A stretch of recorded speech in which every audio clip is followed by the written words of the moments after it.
네, 안녕하십니까. 유일한 경제TV 유일한입니다. 자, 오늘도 권순우 기자와 함께합니다. 안녕하세요. 네, 안녕하세요. 머니투데이 방송 산업부의 권순우 기자입니다. 저랑 이제 우리 권순우 기자랑 같이 할 유튜브 채널 이름이 정해졌어요. 예, 뭐예요? 저는 결정권이 없어서 네. 추천만 드렸고 결정은 우리 또 유일한 부장께서 하시려니. 너무 이렇게 하면 내가 꼰대 소리 들어. 강 PD, 그지? 자기들이 다 해놓고 말이야. 권유TV 마음에 들어요? 권유경제 마음에 듭니까? 예, 저는 마음에 듭니다. 권유경제. 근데 뭘 권유하는 건가요? 세상에 오만 것들을 다 권유하는데 조금 많은 분들에게 좀 이로운 것들을 중심으로 권유해야 되지 않을까. 해로운 거를 권유하면은 나중에 잡혀 들어가잖아요. 그러니까 그게 사실은 뭐 TTL 같은 거죠. 네. 뭐 거의 권유라고 약자를 쓰긴 했지만 사실은 별 의미 없는. 네. 그냥 성을 앞에서 따서 권자 위자 이렇게 썼던 거죠. 권순우 유일한 경제.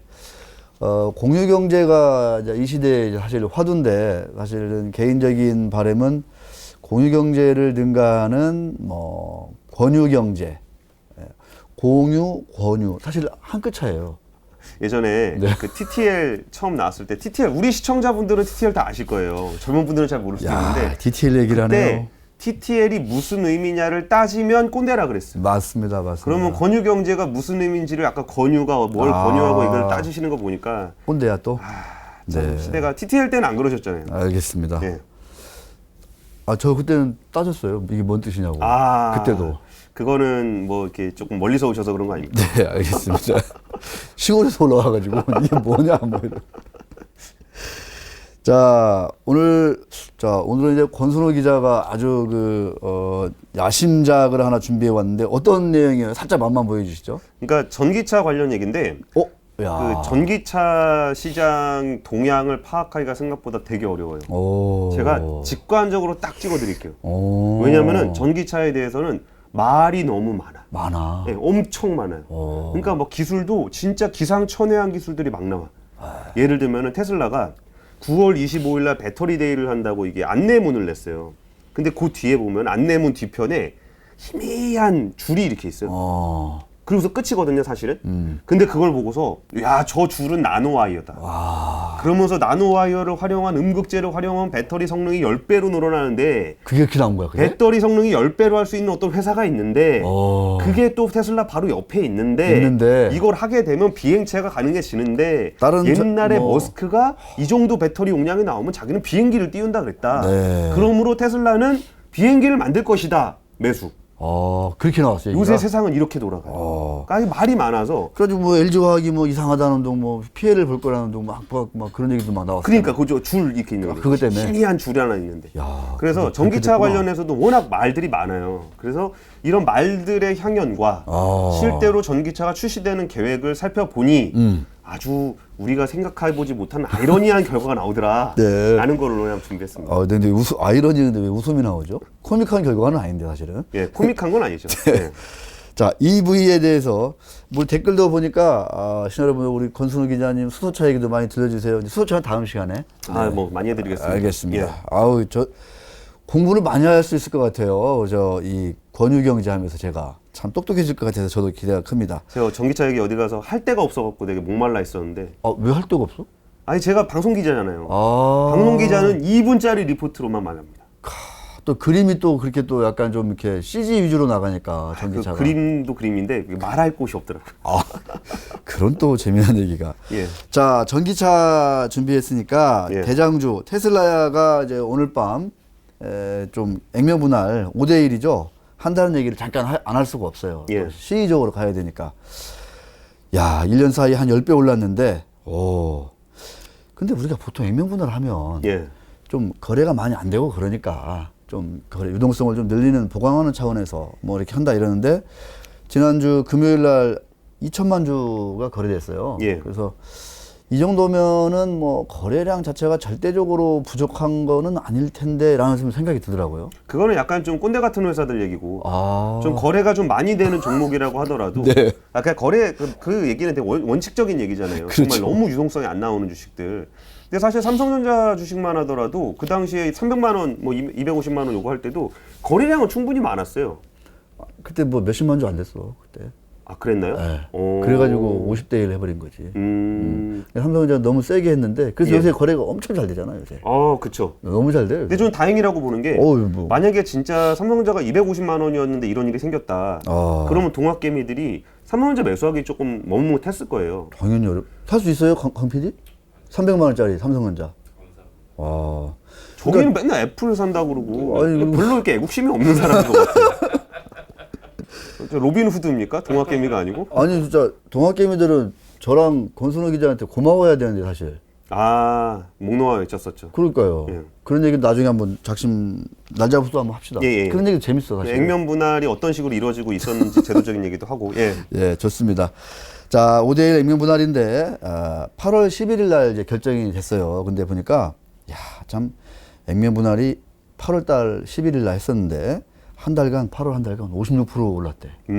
이게 보니까요.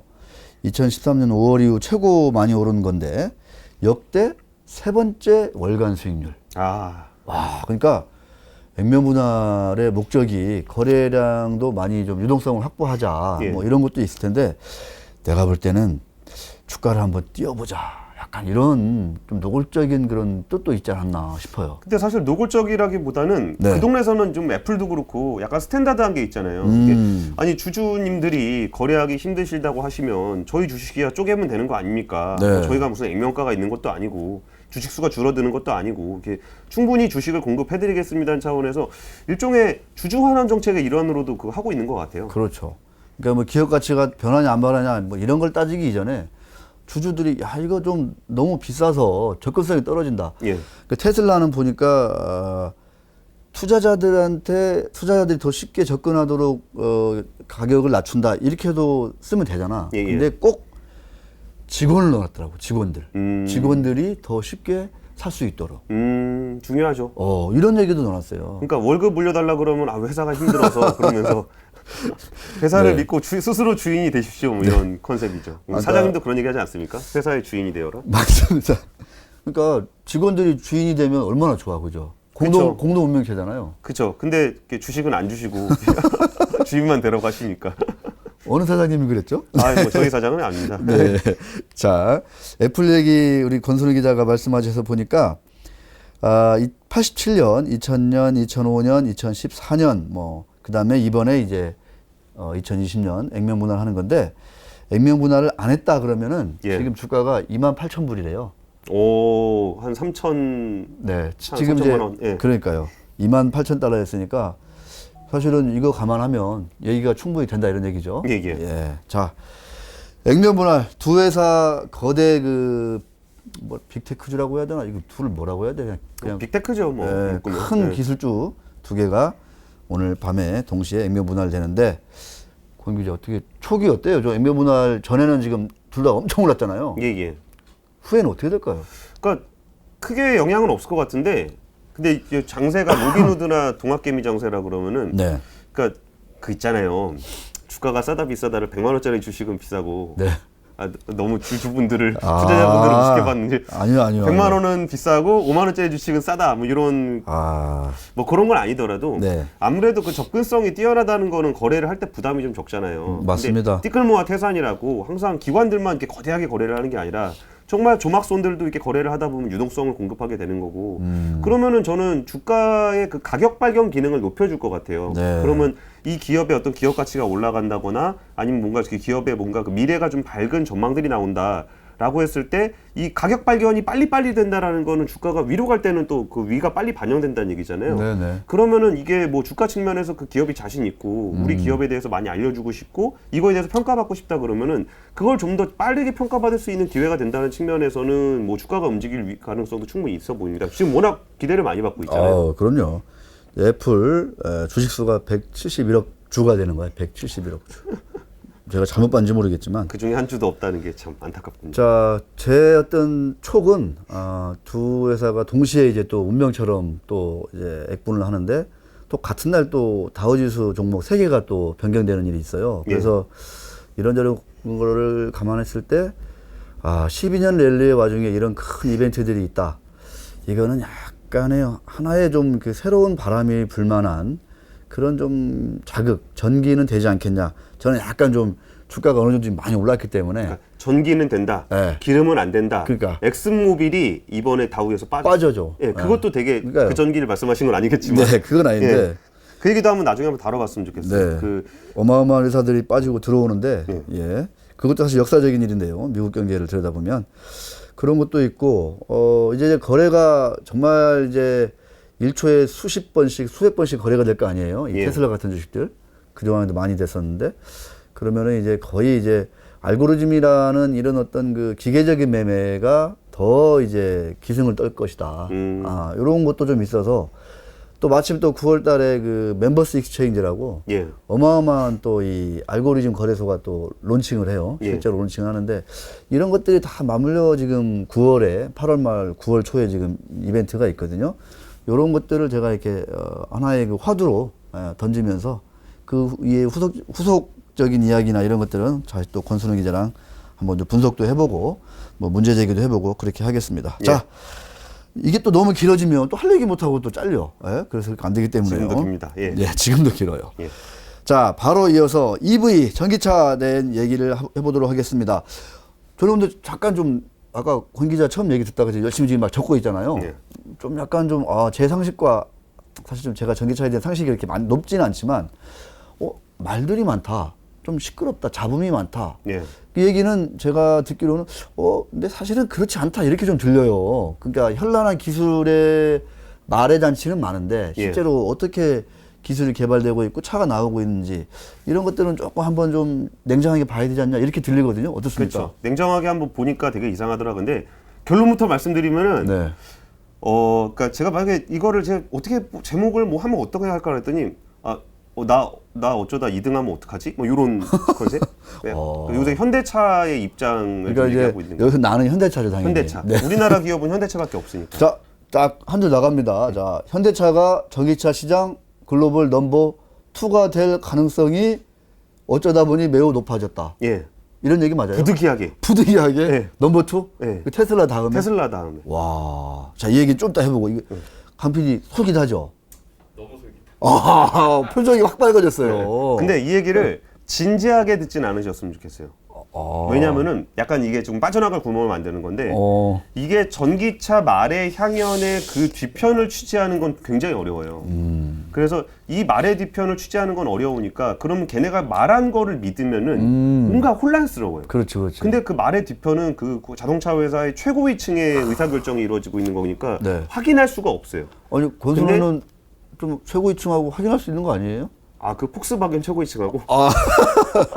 그러니까 말과 말 사이에 있는 행간들을 잘 분석을 해봐야 되는 거거든요. 네, 그래서 네. 이 말의 행간들을 한번 읽어보자는 취지지 제 말이 맞다라는 얘기를 하는 건 아닙니다. 행간을 읽어보자. 예, 예. 자, 밑줄 한번, 행간을 한번 읽으시면서, 들어보시고, 이 행간이 잘 안 읽힌다 그러면 다시 보기 하시고, 예. 이렇게 하시면 좋을 것 같습니다. 예. 자, 얘기를 시작해볼까요? 예, 시작해 보겠습니다. 먼저, 500km 1회 충전해서 500km 가는 전기차가 나온다. 예. 이거 완전 우와. 기사 보고 제가 깜짝 놀랐거든요. 예, 좋죠. 500km면 서울, 부산을 더 간다는 건데. 예. 가능해요, 이게? 뭐 가능하다고 하잖아요. 가능하다고 하다? 예. 이 얘기 실제로는 가능하지 않더라? 아니요. 뭐 언제 가능하냐? 이게 굉장히 지금 내놓고 얘기해라. 오늘 제일 중요한 포인트가 알겠어. 알겠는데. 근데 언제? 이게 그 ID4와 관련된 기사였었잖아요. 폭스바겐이 첫 SUV 전기차 ID4를 출시하겠다. 1회 충전 주행 거리가 500km에 달한다. 이런 기사를 냈어요. 네. 근데 되게 웃기죠. 왜 ID4지? 분명 ID3가 있었는데 ID3는 뭐냐면은 1차 웨이브, 2차 웨이브, 3차 웨이브인데 1차 웨이브는 비틀. 비틀. 어마어마했죠. 그리고 골프. 2차 웨이브. 이게 폭스바겐을 굉장히 상징하는 차들이었어요. 그렇죠. 그러면 전기차에서는 ID3라는 걸로 이제 세 번째 웨이브를 일으킨 다음에 ID 시리즈를 만들어 나가기로 했어요. 3, 4, 5 이렇게 나가기로 했어요. 근데 폭스바겐을 왜 먼저 얘기를 하게 되냐면은 폭스바겐. 그 글로벌 시장에서 전기차가 본격적으로 얘기가 되기 시작한 거는 폭스바겐이 디젤 게이트를 일으켰기 때문이에요. 나는 그래서 폭스바겐이 뭐 한다 그러면 잘 믿겨지지가 않아요. 근데 이것도 이제 루머, 그러니까 행간을 읽어보는 건데 네. 그 당시에 저런 얘기가 나왔었어요. 디젤 게이트를 일으킨 폭스바겐의 사고는 생각보다 죄가 굉장히 무거운 죄를 지었어요. 그러니까요. 그리고 거기에 대해서 진짜 어마어마하게 많은 차를 팔았기 때문에 그거에 대해서 모든 거를 폭스바겐이 책임졌을 경우에 폭스바겐은 망한다. 파산한다. 예. 그때 뭐 그러면 이제 글로벌 엘리트들끼리 딜을 한 게 뭐가 있느냐? 그러면 친환경 시대를 우리가 모든 걸 다 투입해서 앞장서겠다. 그러니까 우리에게 한번 기회를 달라. 그러면은 100년 동안 지구에다 이산화탄소를 내뿜었던 자동차의 패러다임을 바꾸는데 자기가 모든 걸 헌신할 테니 기회를 달라. 뭐 그런 게 아니겠느냐라고 얘기가 나오면서 제가 아까 말씀드렸던 것처럼 확인할 수 없는 얘기들입니다. 네. 그래가지고 이제 폭스바겐이 그때부터 전력 투구를 해요, 전기차에다가. 그러면서 이제 전력 투구 한 거는 팩트고? 라고 봐야 돼요. 왜냐하면 그 어마어마한 돈이 들어갔으니까. 이게 2016년 모터쇼에서 네. 그 MEB라는 플랫폼을 이제 공개를 했는데, 공개가 아니고 이제 소개를 한 거죠. 여기서 중요한 거는 MEB라는 플랫폼입니다. 플랫폼. 이전까지 자동차 회사들이 전기차를 내놓긴 내놨어요. 우리나라에서 제일 먼저 나는 전기차는 그 91년도에 소나타 전기차가 있었어요. 과거 옛날에. 예. 그리고서 이제 다 사라졌고. 그럼 사람들이 이제 팔 수 있는, 타고 다닐 수 있는 전기차라 그러면은 뭐 전 세계에서 많이 팔린 거는 이제 르노의 조에라든지 아니면 닛산의 리프라든지, 한국에는 그 아이오닉. 토요타 것도 좀 제법 팔렸잖아요. 토요타는 전기차가 지금까지 없어요. 프리우스는 하이브리드구나. 아니, 하이브리드니까. 그 현대차는 그 코나이브이가 제일 최근에 나왔었고, 그리고 이제 아이오닉이 나왔는데, 그러니까 아이오닉은 조금 다르지만 그 전기차라는 게 기존에 자동차가 있었을 때 배터리와 모터를 집어넣어서 만든 차가 전기차였어요. 기존에 그냥 그 차를 그대로 두고 차체를 그냥 두고. 예. 아니면은 그냥 기본에 차 있는 설계 정도. 아이오닉 같은 경우는 하이브리드, 플러그인 하이브리드, 전기를 전용으로 만든 뭐 친환경 플랫폼 정도의 의미가 있지만, 실제 전기차라는 거는 엔진이라는 게 없기 때문에 굳이 그 엔진룸을 가지고 있을 이유가 없어요. 네. 대신 배터리가 차지하는 공간이 넓기 때문에 바닥에다 배터리를 쫙 깔아요. 그럼 위에 공간을 디자인하기가 굉장히 용이하고, 여기서 뭐 주행거리라든지 아니면 무게라든지 이런 걸 조정하기가 굉장히 쉬워요. 그리고 배터리 플랫폼을 이렇게 쫙 깔고 나면은 그 위를 네모나게 만들 수도 있고, 세모나게 만들 수도 있고, 동그랗게 만들 수도 있고, 그러면서 플랫폼과 캐빈 위에가 달라, 완전히 그 플랫폼은 그대로 두고 캐빈을 마음대로 자유자재로 막 이렇게 디자인도 하고, 네. 예. 기능도 막 다르게 하고. 예. 그리고 이제 앞에 엔진룸이 필요 없으면은 굳이 차를 이렇게 우리가 알고 있는 이렇게 생긴 차가 필요가 없어요. 그냥 네모나게 만들게 되면은 버스처럼. 그럼 굉장히 좀 많은 사람이 같은 공간에 탈 수도 있고. 공기저항은 많이 바뀌었다. 예? 공기저항은 많이 그렇죠. 공기저항 문제가 있는데 네. 예를 들어서 공기저항이 많이 필요하지 않은 도시명 셔틀이라든지 이런 걸 만들게 되면, 아니면은 이제 저런 거 있잖아요. 장사하는 차를 만드는 거예요. 네, 네. 이거는 폭스바겐에서 보여줬던 건데, 그러니까 도요타에서도 이플래트라는 이름으로 냈고, 그러니까 이렇게 생긴 차가 내가 이제 신발을 살라고 주문을 하잖아요. 그럼 신발차가 와요. 그럼 이렇게 뭐 신발차가 무슨 공기저항을 피하기 위해 빨리 다닐 필요 없잖아요. 예. 그런 모델들이 발표가 됐던 시점이 있어요. 뭐 이게 폭스바겐도 했었고 도요타도 했었고 이렇게 다 많이 보여줬거든요. 그러면서 ID3를 이제 그러니까 작년 9월에 내놓겠다고 말은 했는데 쫙 멋있게 발표를 했어요. 저는 막 기대했죠. 야, 이제 전기차 시장은 테슬라가 독주하고 있지만 이거는 아직 게임이 시작되지 않았다. 얘들은 메이저가 아니야. 이거 테슬라는 그냥 조금 만드는, 그때는 테슬라가 생산 기술이 별로 안 좋을 때거든요. 그때 뭐 알루미늄 용접을 못 해갖고 차를 못 만든다느니 막 이런 얘기가 나왔었는데, 그게 얼마 안 됐어요, 사실 그 시절에. 얼마 안 됐어요. 예. 그러니까 전기차 차란 말이야. 형이 딱 보여줄게. 딱 기다려. 그러면서 폭스바겐이 작년 9월에 ID3를 쫙 보여줬습니다. 출시를 했는데 차를 안 팔아요. 지금까지도 차를 안 팔아요. 이게 뭐야 그러면? 그러니까 이게 거짓말이다. 그러니까 왜 그랬냐, 왜 이렇게 차를 안 내놓냐라고 했더니 뭐 소프트웨어적인 문제가 있다라고 얘기를 했는데. 그럼 이거 공시반으로 과징금 먹어야 되는 거 아니에요? 그게 아니고 계약금으로 이제 한 10만 원씩 넣어놓거든요. 네. 그것도 안 줘요.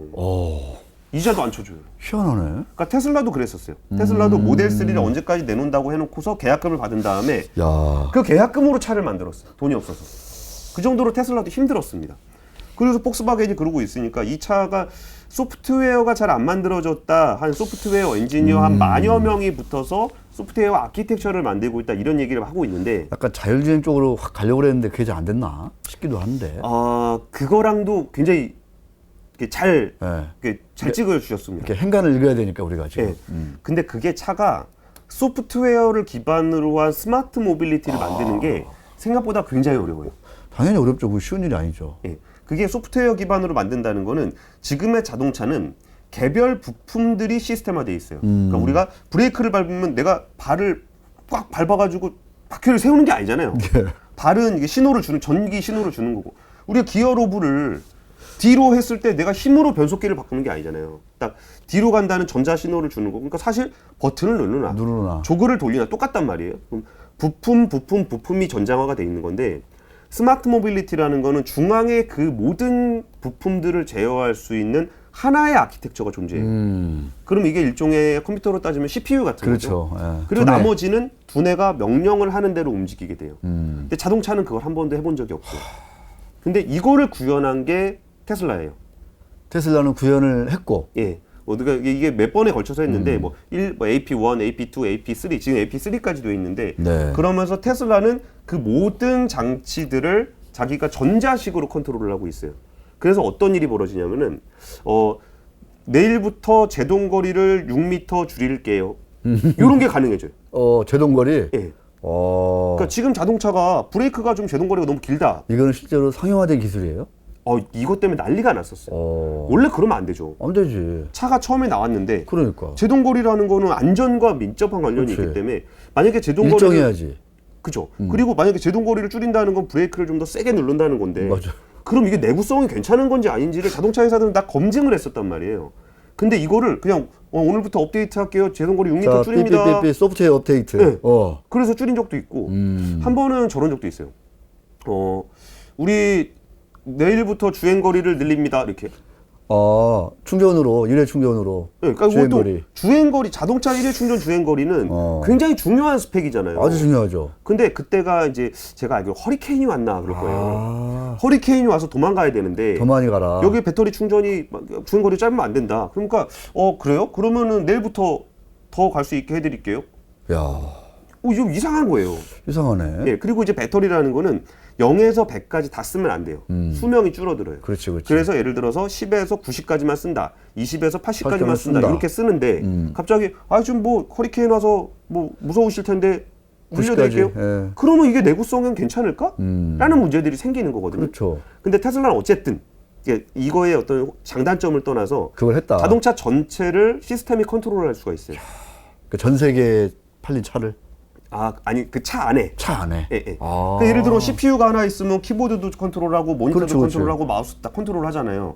근데 자동차는 키보드는 키보드대로 CPU가 따로 있고 마우스는 마우스대로 따로 있고. 그렇죠. 근데 마우스를 좀 바꾸고 싶다 그러면 마우스 소프트웨어를 업데이트하고 키보드는 키보드 소프트웨어를 업데이트하고 진짜 심한 경우에는 워드 소프트웨어 따로, 뭐 윈도우 따로, 뭐 엑셀 따로. 이거 지금의 자동차는 그렇게 돼 있어요.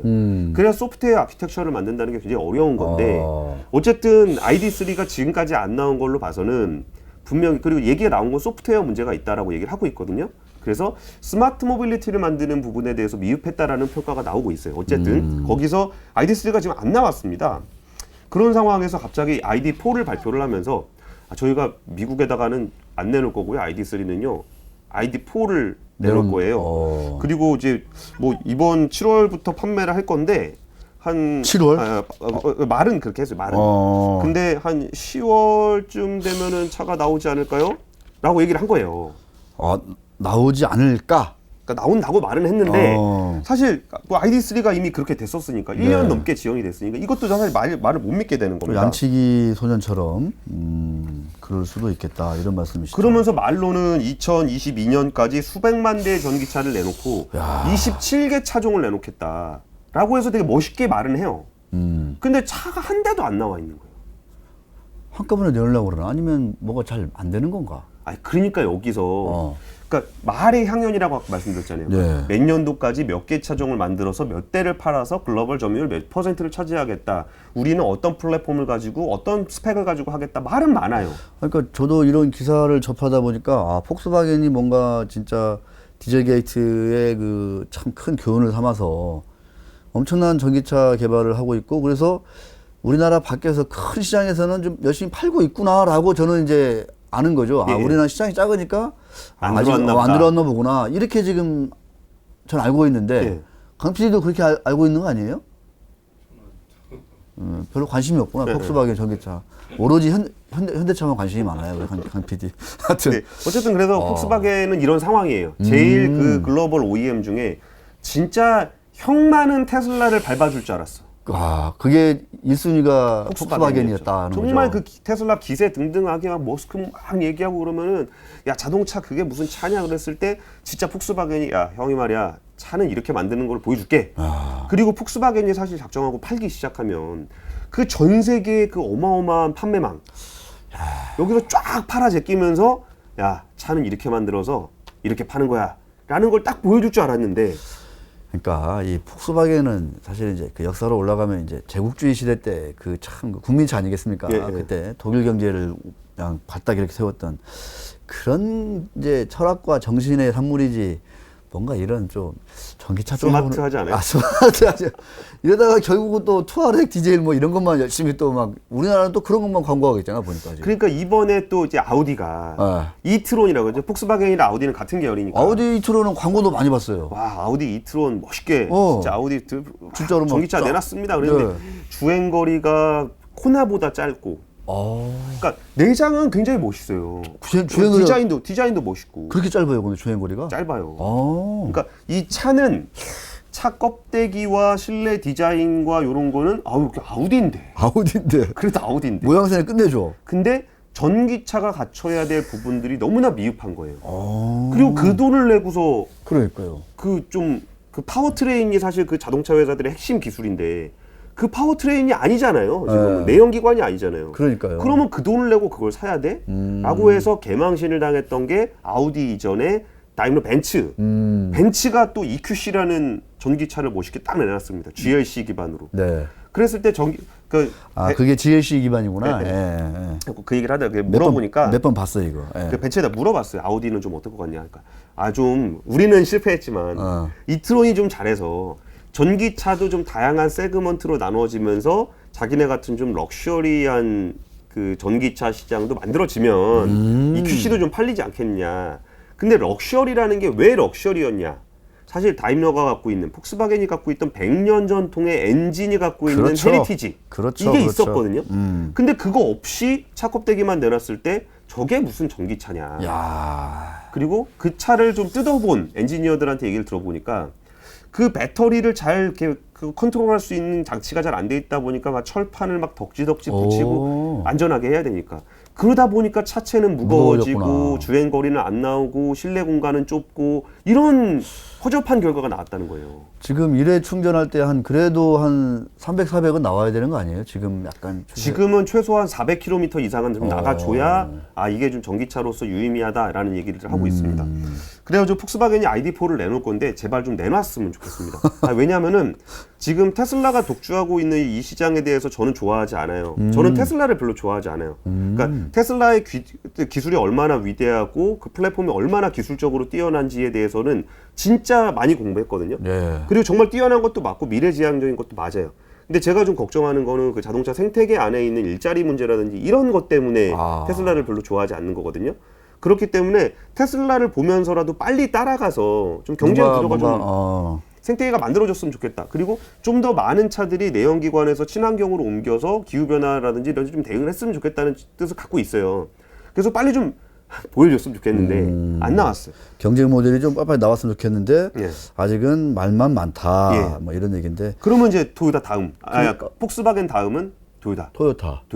요것도 충분히 뭔가 사고를 칠 만한 저력 있는 선수들이잖아요. 강하죠. 토요타는 기술의 토요타 아닙니까?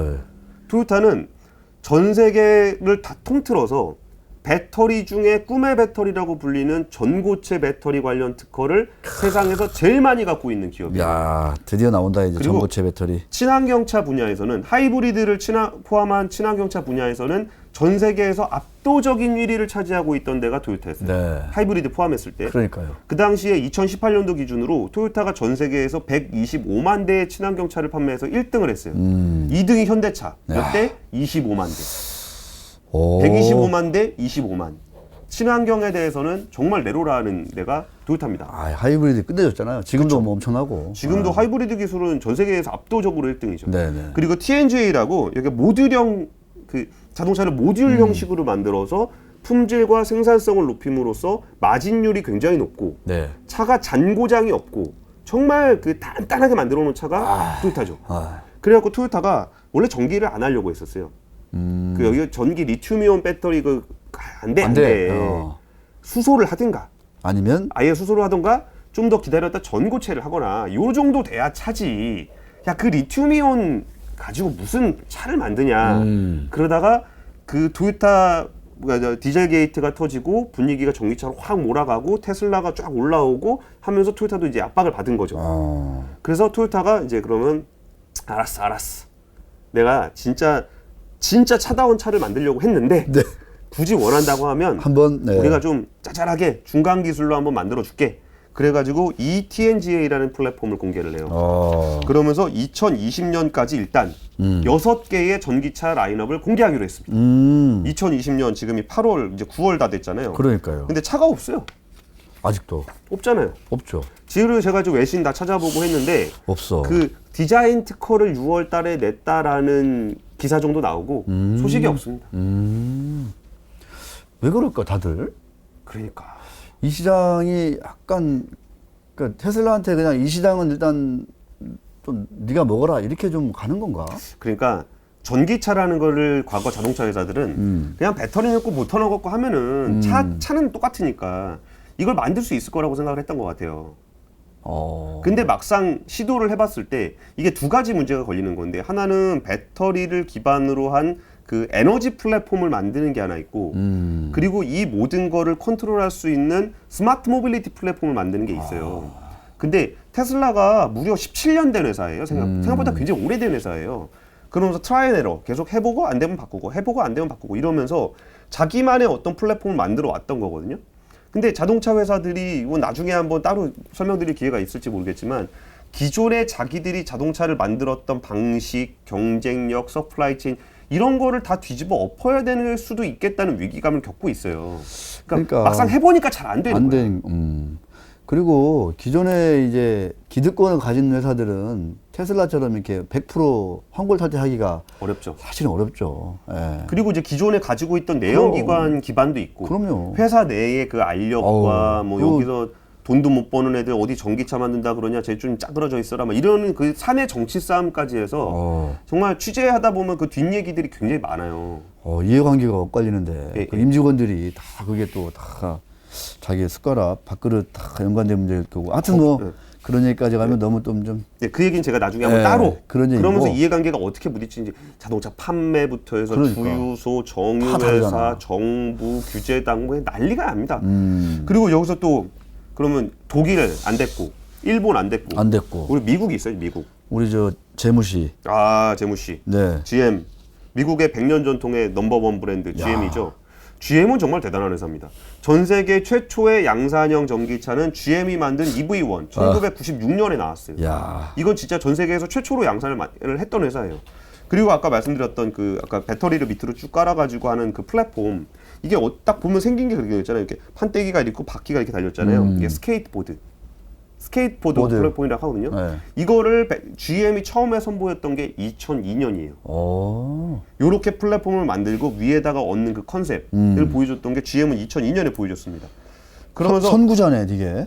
굉장한 선구자예요. 그리고 최근에 나왔던 GM의 볼트 EV, 그것도 B볼트인데 GM은 뭐도 했었냐면 V볼트가 있어요. B볼트가 아니고 VOLT라는 V볼트가 있는데 이거는 도요타가 하이브리드를 배터리와 엔진으로 했었잖아요. 근데 GM의 V볼트는 어떻게 했냐면은 저 배터리를 다 쓰면 가솔린으로 발전을 해서 그래서 배터리를 충전시켜주는 그 전기차예요. 끝까지 전기차. 이런 방식의 V볼트도 내놨고 굉장히 좀 신선한 기술들을 굉장히 많이 했어요. 했는데 근데 그리고서 이제 차를 내놓겠다고 딱 발표했죠, 제가. 네. 저는 제일 충격받았던 게 이제 완전 낚였는데 캐딜락이 이제 GM의 프리미엄 브랜드잖아요. 크잖아 또 차가. 크죠. 네. 캐딜락에서 리릭이라는 전기차를 내놓는다는데 와 진짜 멋있는 거야. 또 아메리칸 스타일로 막 중후장대하게 막 쫙. 뭐 장대까지는 아니고 정말 이렇게 날렵한 듯하면서도 그 캐딜락 특유의 품격이 느껴지는 진짜 이게 차는 이거지라는 걸 보여주는 리릭을 쫙 출시를 했어요, 캐딜락에서. 의전용 탁 너무 멋있게. 진짜 멋있다 싶었는데 2023년에 나온대요. 안 나왔어 아직도. 그러니까 아니 한국 보도 자료에는 그게 안 써 있었거든요. 한국 그 GM에서 보내준 보도 자료를 보면서 야, 이제 드디어, 테슬라랑 한번 해볼 만하다. 드디어. 그리고 GM에는 그 GM의 크루즈라는 자율주행 전문 자회사가 있어요. 여기가 그 자율주행 그 기술 순위로 보면 웨이모 다음으로 2등하는 회사예요. 그러니까 자율주행 기술이 지금 우리나라에는 안 들어오지만 GM의 오토파일럿은 저기고 그 어디야? 오토파일럿? 오토파일럿은 테슬라고 오토크루즈라는 기술이 있어요. GM에도 굉장히 좀 좋습니다. 오토크루즈. 네, 그래서 야 릴이 기대된다. 이제 테슬라 꼭 딱 가만히 있어. 지금 딱 잡는다 이거. 그랬는데 한국 자료에는 없었어요 분명히. 근데 외국 자료를 보니까 2023년이야. 야 아직 멀었네. 그러니까. 그리고서 그러면은 쉐보레. 아 GM은 브랜드가 많으니까. 쉐보레에서 발표한 거 보니까 그러니까 볼트 EUV가 있어요. EUV. 쉐보레 그러니까 EUV. 조금 신뢰도가 떨어진다 왠지. 왜요? 쉐보레도 차 좋아요. 그래요? 네. 그러니까 볼트 EV가 있었으니까 그 차기작은 그러니까 볼트 EV의 차기 작품은 그냥 이렇게 생긴 게 아니라 진짜 그 기반 플랫폼 기반. 여긴 GM은 얼티엄이라고 얘기를 해요.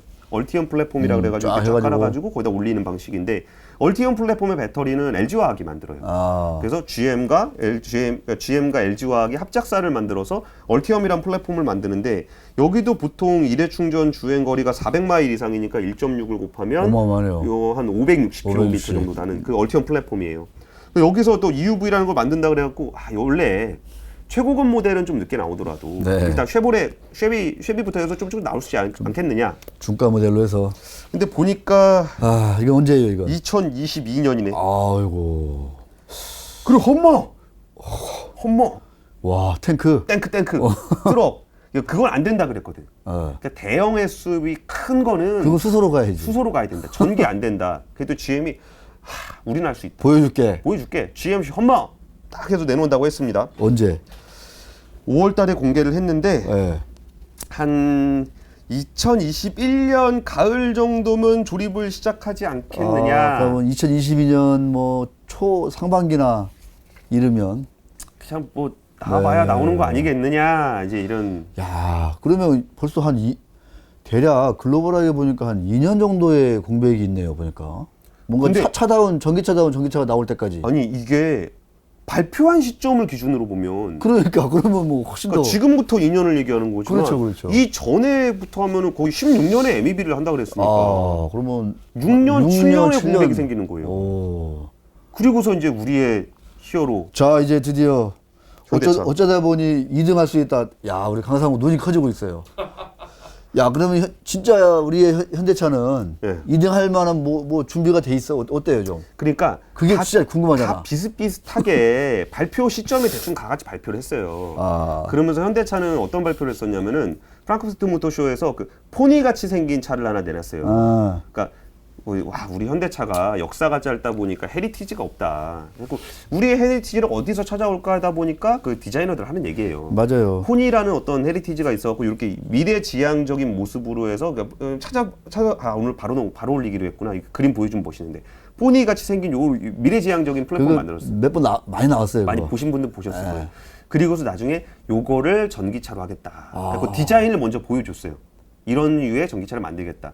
그리고 이 GMP라는 플랫폼을 가지고 만들겠다 얘기를 했고, 그리고서 이제 그 차를 그 폭스바겐이 2019년도에 내놓는다고 얘기를 했으니 우리는 형들 먼저 가시고 시장 되는 상황 봐서 형들이 충전소 좀 깔아 놓으면은 거기다 숟가락 딱 올려가지고 한 2020년 말이나 2021년쯤 전기차에 대한 인지도가 높아지고 플랫폼이 좀 되고 요러면 우리가 그때 패스트 팔로워로서 시행착오 하는 걸 보면서 올라가겠다라는 계획을 세웠던 거죠. 야, 현대차가 수소차에서 배웠구나. 배웠어. 남들 딱 시행착오 보고 이렇게 착착 한다는 거. 아니, 그건 아닌데요. 현대차가 지금 시행착오를 하고 있는데. 그러니까 아니 수소차에서 약간 뭐 거기서 시행착오를 했으니까. 이거는 좀 이렇게 세컨드 전략으로 가자 이렇게 지금 했는데 하다 보니까 이게 시기적으로. 그러니까 달리기를 막 하고 슬슬 이제 몸풀기 조깅 하다가 딱 출발선 지나면 전력 질주를 하기로 이제 다 같이 마음을 먹은 거예요. 그래고 슬슬 몸풀면서 형들 앞에 가고. 근데 선수들이 등장을 안 했어. 그래갖고 이제 형들이 앞에 가고 있었다니까 분명히.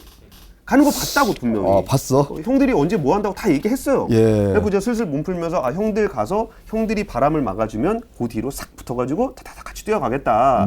근데 형들이 출발선까지 가기 전에 이렇게 다 이렇게 잠깐만 나 집에다가 뭘 놓고 온 것 같아. 그리고서 가스불을 놓고 왔네.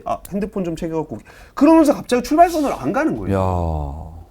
어떡하지? 그러다가 현대차가 어영부영 이렇게 가다 보니까 아니 느낌이 전기차 회사들이 갑자기 휴대폰 충전기 놓고 왔어요 하면서 빠지는 듯한 경기에서 빠지는 듯한 이런 느낌을 좀 받네. 그러고서 있는데 앞에 누구 있나 봤더니 이미 출발선을 돌파한 테슬라만 저기 앞에 가서 뛰고 있는 거예요.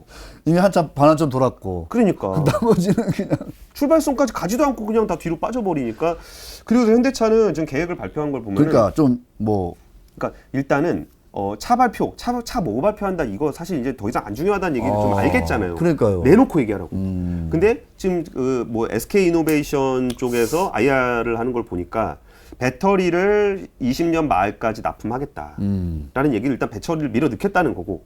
그리고 이제 부품 회사인 현대모비스가 울산에 전기차 전용 공장을 만들고 있어요. 진다고 하잖아요. 그럼 그 공장 완공이 올해 가을쯤 되면 완공이 될 거예요.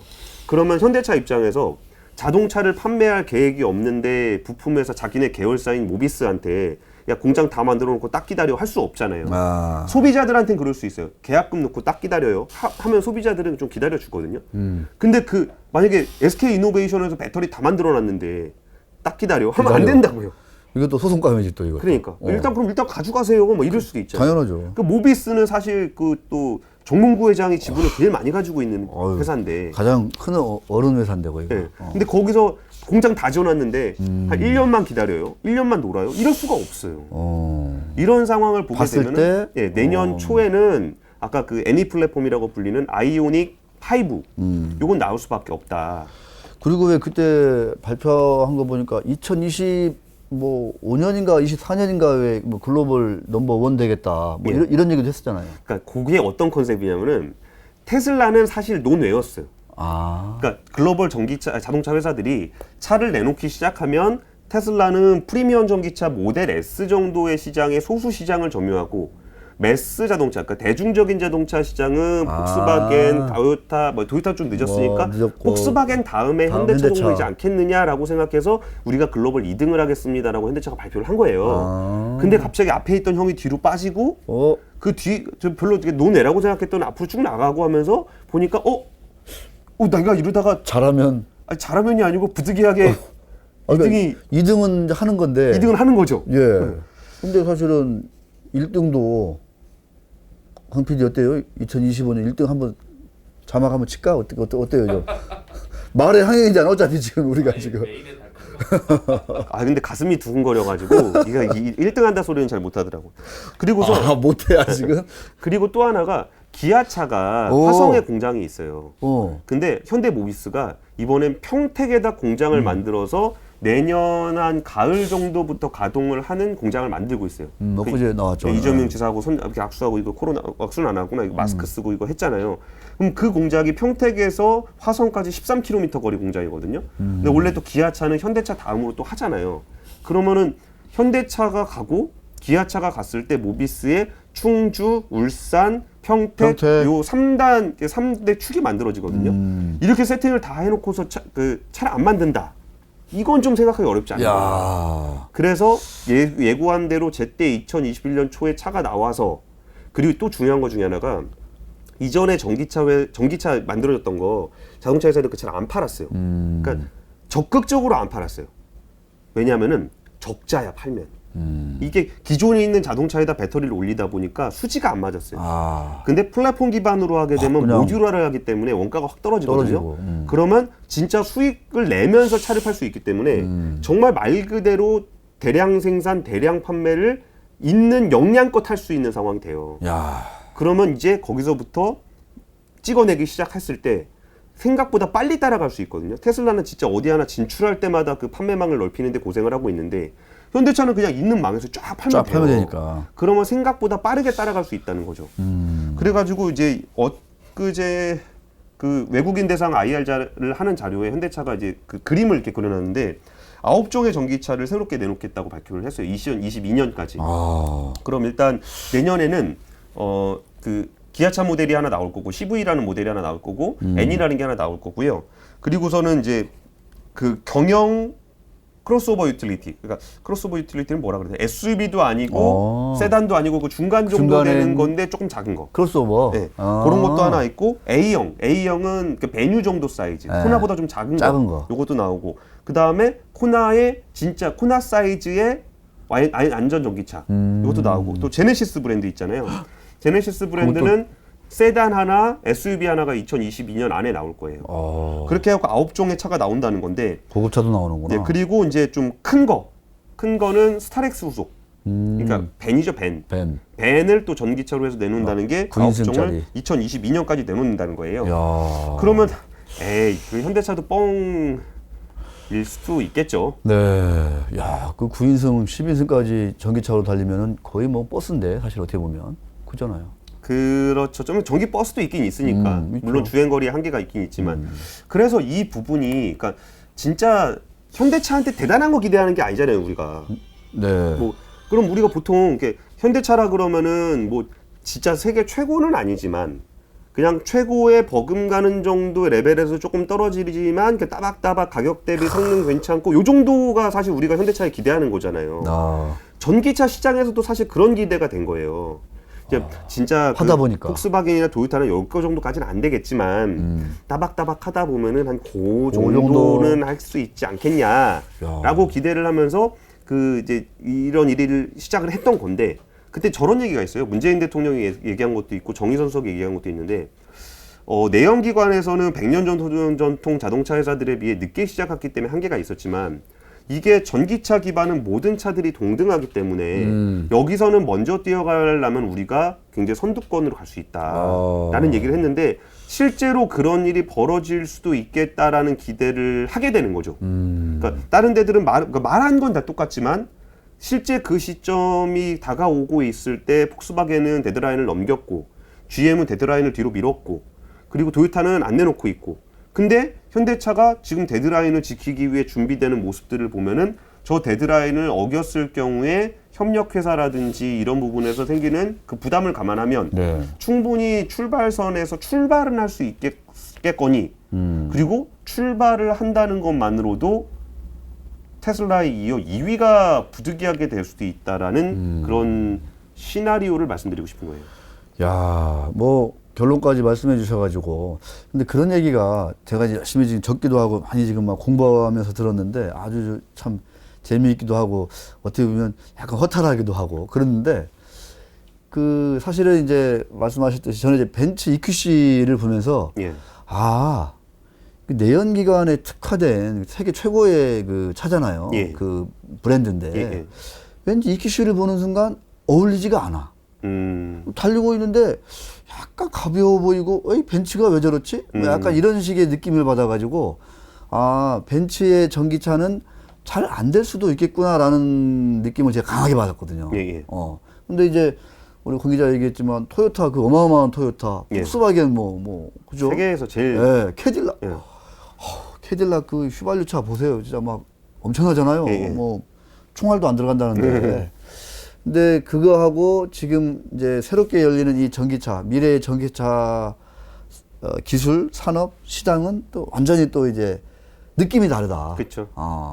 그리고 사실 이게 아예 내피셜은 아닌 게 제가 이제 현대차 분들하고도 얘기를 했을 때 그 얘기를 하더라고요. 자기들의 어떤 벤치마크가 되는 대상이. 근데 단 하나 이 가운데 뭐 이제 현대차 사람들하고 많이 이제 접해보고 얘기도 할 테니까 디자인이든 뭐든지 현대차 역시도 사실은 내연기관에 아주 오랫동안 이렇게 고집을 하다가 아차한 경우도 있었잖아요. 그게 이제 아까 우리가 시행착오를 얘기했었는데 저 위에 이제 정수석부터 이 수뇌부들이 야 이거를 우리가 그냥 어쩔 수 없이 하나 이렇게 끌고 가야 되는 그런 건지 아이템인지 아니면 진짜 이거는 우리가 한번 여기서 한번 미래를 놓고 한번 승부를 봐야 된다라고 생각하는 건지 이것도 좀 어떤 그 그룹 내에 공감대가 있는 건지도 되게 궁금한데요. 그 부분에 대해서 설명을 뭐 이렇게 들은 얘기만 좀 드릴게요. 저 궁금해요. 이게. 아까 그 얘기는 그 현대차 분하고 만나 보니까 자기네들이 벤치마크를 폭스바겐으로 찍어놨는데 갑자기 저렇게 돼가지고 좀 약간은 좀 자기들이 좀 당황하고 있다 이 얘기를 듣고서.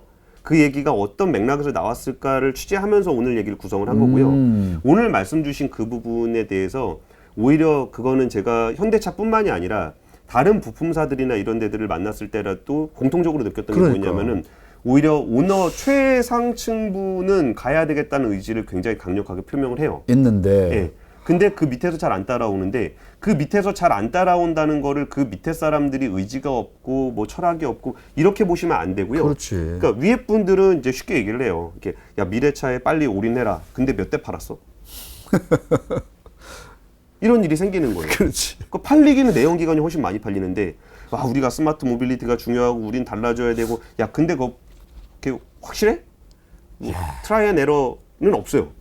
트라이는 무조건 컨펌이지. 컨펌이고. 그러면은 여기서 과감하고 도전해라 그러는데 도전했을 때 손해보면 어떡하지? 피해나면 어떡하지? 이런 부분에 대한 우려가 상존하면서 굉장히 이게 맞물려 들어갔을 때 최근에 GV80의 디젤 차가 결함이 나서 맞아. 한번. 생산이 중단된 상태였거든요. 예. 그러니까 그걸 두고서도 아니 스마트 모빌리티를 그렇게 중시하고 파워트레인에 대한 얘기를 안 하다 보니까 지금 당장 먹거리가 되는 쪽에서 이렇게 부실이 생기는 거 아니냐라는 비판의 목소리도 나오고 일종의 기존 그 기득권 세력들의 한번 저항이 있는 거지 사실 어떻게 보면 공격. 그러니까 근데 그 사람들한테 기득권 세력이라고 하면 그분들은 별로 안 좋아하시는데 어쨌든 지금 이게 이 양손, 그러니까 테슬라는 그게 아예 없었잖아요. 없었지, 그러니까 쭉 가는 건데 지금의 가진 거를 활용해서 갈 때 그런 생겨나는 딜레마들이 너무나 여실하게 잘 드러나고 있는데. 근데 일정 부분 좀 포기할 건 포기하고 손해 날 건 감수하고 가야 되는 것 같은 생각이 들어요.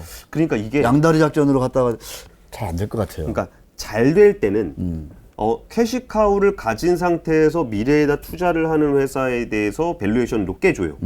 그래야 이 사람들이 시간이 오래 걸리고 실패를 하더라도 여기서 생겨나는 캐시를 밀어 넣어줌으로써 이거를 성공할 때까지 지속 가능하게 갈 수 있다. 네. 이래서 밸류를 많이 주는데 이게 밸류가 또 이렇게 역전되는 순간이 되면은 테슬라 같은 경우, 그러니까 여기에 있는 애들이 일종의 그 좌초 자산이 돼서 발목 잡는 자산이 돼서 오히려 이게 매몰 비용이 너무 크기 때문에 밸류에이션을 못 주겠다. 아예 없는 게 낫다. 라고 얘기하면서 테슬라라든지 니콜라가 거기 굉장히 높은 평가를 받는 거예요. 이게 완전히 상황의 판단의 차이인데 어쨌든 지금 주식시장이나 미국에서도 그렇고 기존의 자동차 회사들은 기존에 가지고 있던 역량과 캐시카우나 이런 것들이 오히려 그 매몰 비용으로 발목을 잡고 있는 형국이 되기도 하고 있어요. 그렇죠. 사실 전기차 관련해서는 저도 좀 약간 근본적으로 궁금한 것도 많고 우리 권순우 기자나 아니면 다른 그 전문가들한테 물어볼 것도 참 많은데 자 오늘은 권순우 기자가 준비한 현대기아차 이러다가 2등 되겠다 이제 전기차 시장에서 이런 얘기입니다. 가능성이 꽤 높다 뭐 이런 얘기고 전기차 시장에서 벌어지는 여러 가지 일들 이런 것들을 행간을 잘 읽으셔라 뭐 이런 얘기. 한 가지 꼭 강조드려야 될 거 빼먹은 게 있어. 뭐요? 이거 얘기 안 하면은 그 제가 좀 당당하지 못해서 그런데 아까 말씀드렸던 그 스마트 모빌리티 아키텍처 있잖아요. 그러니까 이게 차량 전체를 통제할 수 있는 그런 시스템 이거를 갖추지 못해서 제가 폭스바겐이 잘 안 나온 것 같다 그랬잖아요. CPU. 네. 근데 제가 그냥 이거는 확인이 안 돼가지고 그런 건데 현대차 내년에 나오는 차도 스마트 모빌리티는 아닐 것 같아요. 그러니까 에너지 플랫폼은 플랫폼화 돼 있는데 이거를 자율주행 솔루션을 얹어서 가는 그런 테슬라처럼 스마트 모빌리티는 안 될 것 같고 그거를 연구하고 있는 거는 액티브라는 회사하고 합작해서 만든 모셔널이라는 회사가 있어요. 여기가 2022년 정도부터 공급을 한다 그러는 걸 보면 현대차가 자체적으로 스마트 모빌리티 플랫폼을 만들고 있진 않을 거거든요. 그러면은 내년에 나오는 차는 기대했던 그런 차는 아닐 거다. 테슬라처럼 스마트 모빌리티화 돼 있는 그런 차는 아닐 거다라고 좀 전망을 하고 있습니다. 네, 내년에 전기차는 과도기 1.5 정도가 되겠네. 그러니까 1세대와 2세대 가운데 정도 되겠습니다.